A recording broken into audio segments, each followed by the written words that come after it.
2 di febbraio verrà approvata la bozza in Consiglio dei Ministri e poi cercheremo di accelerare l'iter perché si possa realizzare quanto prima una riforma indispensabile non solo per i veneti ma per l'Italia intera. Mentre il Veneto attende l'autonomia, la Regione lavora per ottenere in tempi rapidi un'autonomia anche per la gestione diretta del demanio. A rivelarlo l'assessore Calzavara, intervenuto al convegno durante la Fiera dell'Alto Adriatico a Caorle sul tema piano turistico territoriale di ripresa e resilienza. C'è questo decreto legislativo che può permettere al governo di cedere il demanio marittimo e quindi è una riflessione che stiamo facendo per comprendere se questo passaggio può essere effettivamente applicato e strutturare un ufficio regionale che possa essere capace di interpretare quelli che sono i bisogni che anche oggi sono emersi, che sono quelli della pianificazione, che sono quelli della programmazione, ma avere anche quelle risorse che ci permetteranno di fare quegli investimenti di lungo periodo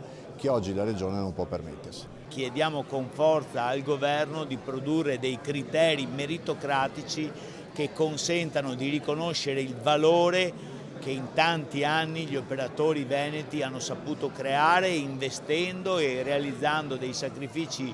economici importanti. Presente anche il sindaco di Cavallino e presidente della conferenza dei sindaci del litorale che da tempo fa una richiesta specifica. Pensare di avere delle regole generali, una cornice, soprattutto anche per il demanio, per le concessioni sia utile, ma poi devono essere declinate nei singoli territori adattandosi a quelle che sono le peculiarità delle spiagge, dei comuni e delle varie zone. Ed è quello che in sostanza abbiamo detto pensando alla necessità di avere lo status di città balneare.